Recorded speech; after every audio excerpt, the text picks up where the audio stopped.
Hey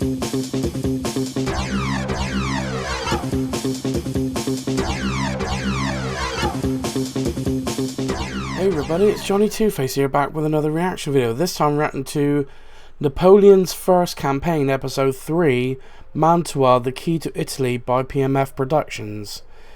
Now, for those of you who haven't seen my reaction to the other two episodes of this Napoleon's First Campaign series by PMF Productions, I suggest you check those out before checking this one out. And this channel was...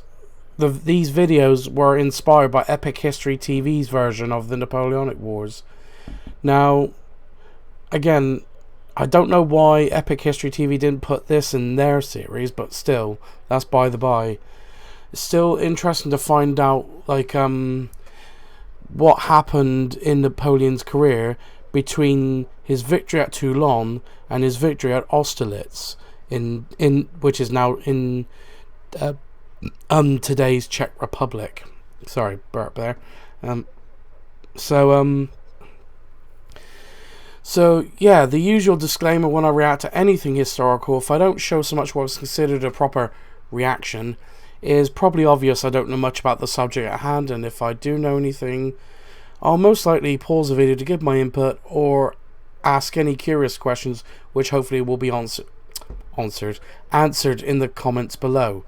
So without further ado, the link to the original video will be in the description down below. Please go and subscribe to PMF Productions.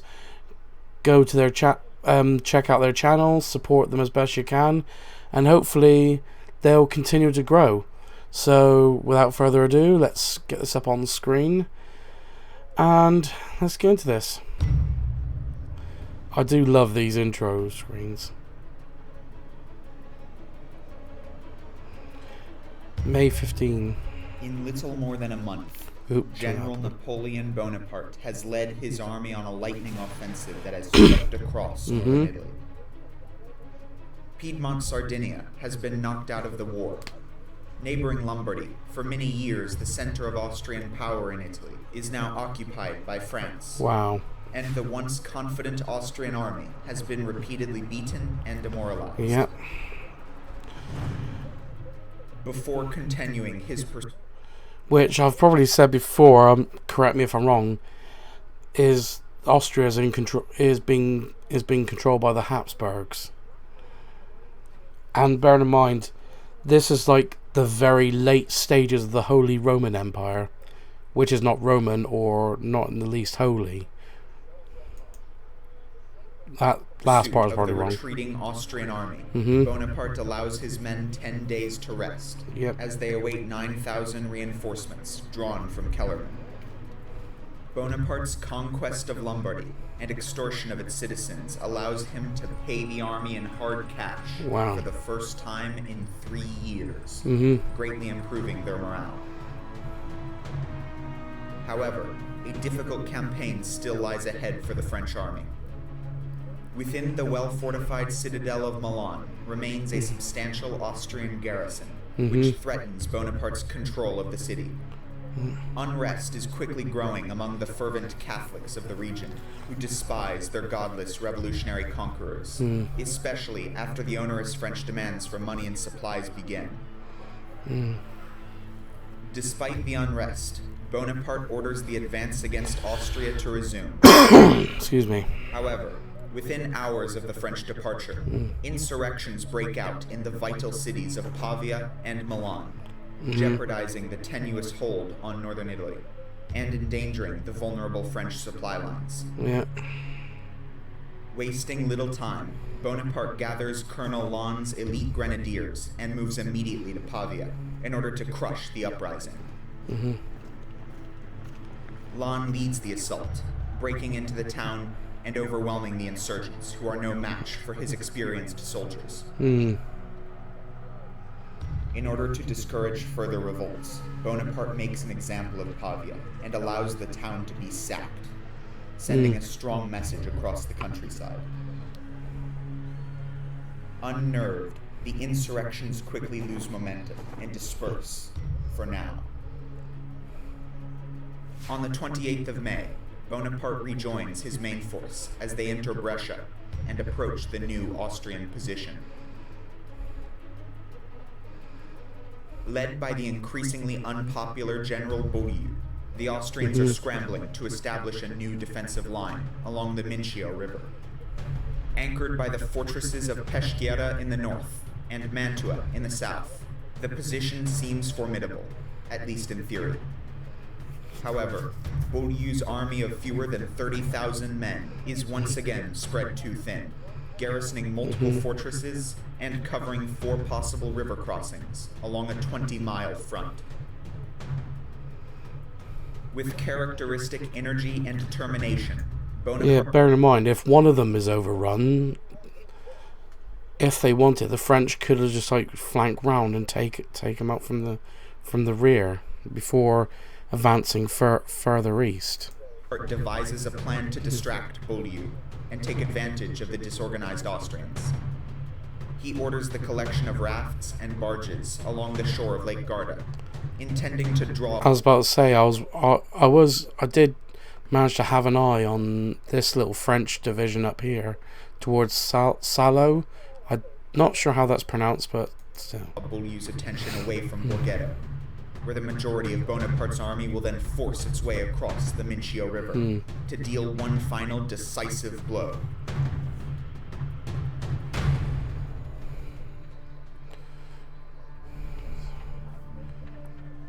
Wow. Frederick the Great. Before dawn on the 30th of May... Sorry, just go back. Sorry, I should have said at the beginning, that's such a good quote. And such from a fierce leader of Prussia, Frederick the Great.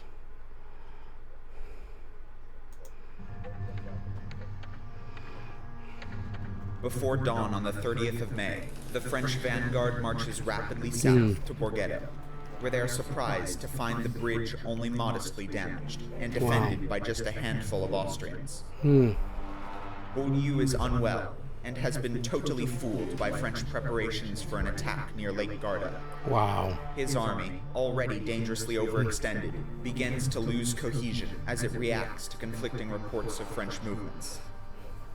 Contradictory instructions from headquarters heightens the confusion, and ultimately, just one battalion is needed to oppose the entire might of Bonaparte's army at Borghetto. General Kilmain's advance guard arrives at the bridge and easily drives back the Austrian cavalry stream, who in their haste to escape reveal a hidden ford. Wow. Exploiting this opportunity, French grenadiers pursue the Austrians across the Mincio and completely disperse them. French engineers repair the bridge, and the main body of the army begins crossing the river. Augereau pushes north to attack Peschiera from behind, but he is driven back by Lipet's cavalry. However, the advance guard and Serurier's division are more successful as they take Vallejo and cause the surprised defenders to scatter in panic. But as French units fan out to expand their bridgehead, Prince Hohenzollern, an Austrian general, arrives and rallies the scattered defenders for a counterattack. They fall on the lightly guarded French headquarters in Vallejo, catching Bonaparte, who is resting with a severe headache, by surprise. He is forced to flee, according to his own account, by jumping over walls and hedges, running with only one boot on, until he reaches safety. Wow. The counterattack is not enough, however, as French... So another instance where Bonaparte could have been captured or killed and changing the course of history. I did not know he was nearly captured or killed by the Austrians. Units begin swarming back into the town, forcing Hohenzollern's men to fall back.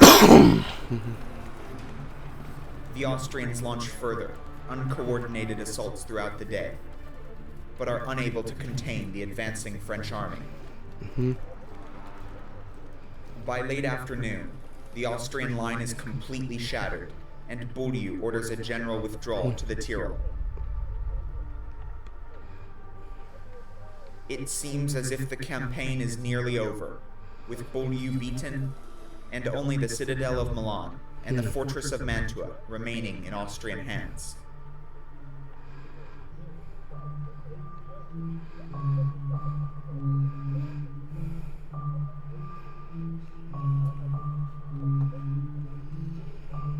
Mantua, a long-established city of 25,000 inhabitants, is strategically located between the Alps to the north, the Apennines to the south, the plains of Lombardy to the west, and the prosperous cities of the Venetian Republic to the east. It has been a cornerstone of Austrian military strategy for over a century, sitting astride the main invasion route through northern Italy. It is located in an ideal defensive position, on a flat peninsula surrounded by lakes and disease-ridden marshlands. It is not only difficult to attack, but the lack of cover, abundance of insects, and thick mud create serious problems for a besieging army. Although well fortified, Mantua has been neglected for several decades due to the absence of military threats. The rapid advance of Bonaparte's army suddenly changes that. Field Marshal Joseph Canto d'Ilere, governor-commander of the fortress, notifies Beaulieu of the many deficiencies of the city in withstanding a long siege. With unusual speed and efficiency, Beaulieu issues a series of orders to rectify these problems. He strengthens its initial garrison of around 2,000 men to over 13,000, supported by more than 300 guns. Ammunition, food, and other provisions are gathered to withstand a siege for at least 2 months, but fodder and wood remain in short supply. Unable to leave such a massive force in his rear, Bonaparte halts his pursuit of Beaulieu and turns his attention to Mantua. He intends to storm the fortress in the chaos following Beaulieu's defeat, while much of Mantua's garrison is still scattered around the countryside. However, as soon as the garrison learns of Beaulieu's sudden retreat, they rush back to the fortress. Bonaparte orders General Serrurier to move south and assault the fortress's northern defenses. On the 4th of June, his division strikes at the San Giorgio suburb and overwhelms its defenders. But as the French continue their pursuit over the bridge, heavy fire forces them to fall back. Bonaparte quickly realizes that Mantua is too well defended for a direct assault to succeed, without substantial preparation. Moreover, he cannot spare enough men to both besiege the fortress and renew the pursuit into Austria. After 3 successive offensives over the past 54 days, where his army has covered more than 200 miles and won 10 battles, Bonaparte is finally forced to halt and begin the siege of Mantua. For now, the war enters a stalemate, with Austria rebuilding its armies in the Tyrol and Bonaparte surrounding Mantua.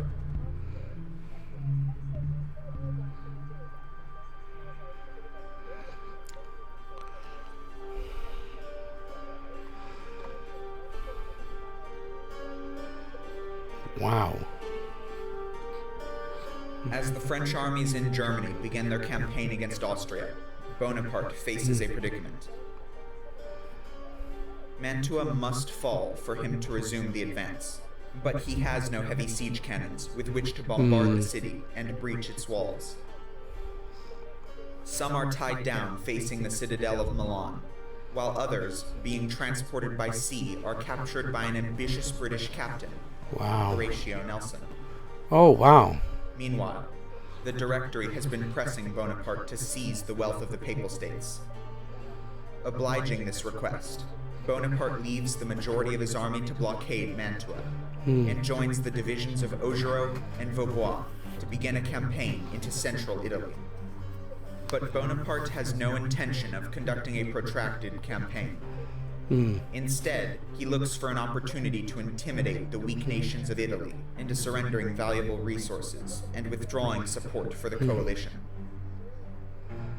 Taking advantage of a fortuitously timed peace proposal from the relatively strong Kingdom of Naples, Bonaparte cleverly agrees to an armistice, depriving the Papal States of their only meaningful source of military support. This accomplished, he begins marching south on the 15th of June. The army of the Papal States is small and antiquated. Without help from Naples, they are unable to resist Bonaparte's advance.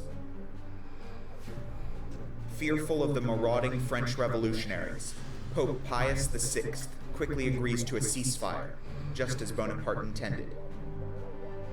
In exchange for peace, the Pope relinquishes 21 million francs in silver, food, and priceless works of art.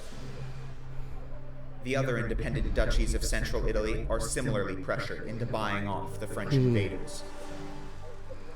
Adding to the extortion of the central Italian states, an expedition under French General Vaubois marches quickly to Livorno, a focal point of British commercial activity. The speed of Vaubois' advance surprises the English merchantmen, resulting in the capture of goods worth an additional 12 million francs. This profitable campaign of plunder temporarily satisfies the government's incessant thirst for cash. Perhaps of even greater importance, the army of Italy also acquires more than 100 pieces of heavy artillery from fortresses captured along the way, which are now en route to Mantua. Meanwhile, the citadel of Milan finally surrenders on June 29th after a 48-hour bombardment, freeing up even more cannon. With the submission of the Papal States and the accumulation of siege artillery, Bonaparte can now redirect his attention back to the Austrians. However, the fortress of Mantua continues to be a formidable obstacle. All of Serurier's attempts to approach the city have been vigorously repulsed, and Canto d'Elre conducts frequent sorties to disrupt and prolong the siege. On the 6th of July, the garrison launches a major raid, capturing supplies and clearing out trees and houses that obstruct their fields of fire. Within hours of this most recent attack, Bonaparte returns to the area. Hoping to avoid a protracted siege, he begins preparations to seize Mantua. In the classic tradition of Marshal Vauban, France's greatest expert on siege warfare, Bonaparte orders a series of parallel trenches to be dug in a zigzag pattern so as to approach the enemy's fortifications. To support this effort, he establishes several large batteries of newly arrived siege guns to fire on the city. Finally, he draws up plans for an all-out assault on the fortress. But progress is slow as Austrian artillery batters the French lines. On the 16th, the Austrians launched another successful sortie out of their southern gates, pushing back their enemy and gaining much-needed fodder, further stalling French efforts. Nevertheless, on the 17th of July, Bonaparte's assault on the fortress commences. However, low water levels prevent French ships from carrying out an amphibious landing, a vital component of the attack. Even worse, the primary land force that initially captures the San Carlo Fletches is thrown back by Austrian reinforcements. After 2 days of heavy fighting, the French assault is called off, and the soldiers are forced to return to their disease-ridden entrenchments, which claim even more lives. Yeah.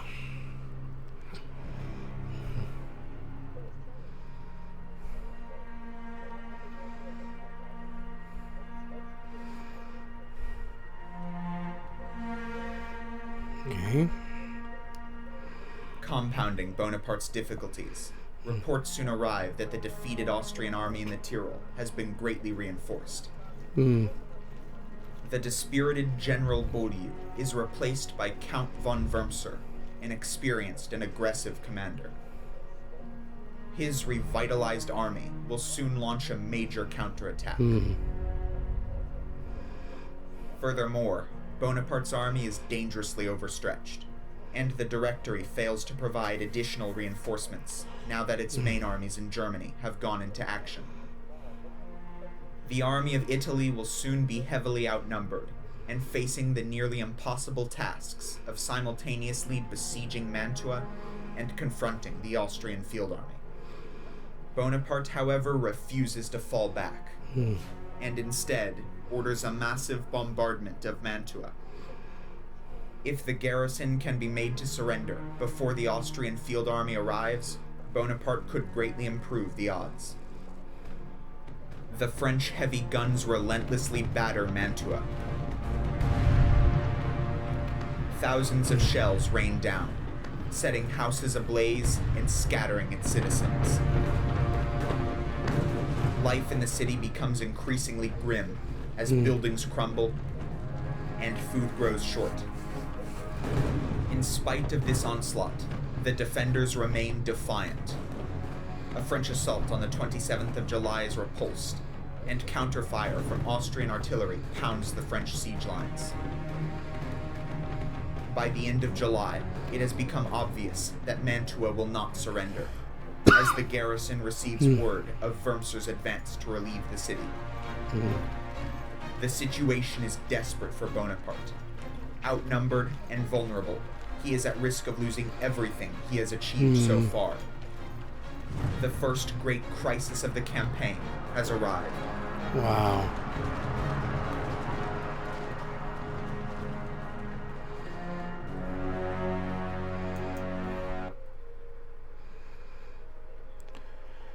Okay, there you go. This has been another good video by PMF Productions, and it'll be interesting to see what happens when the next episode comes out. So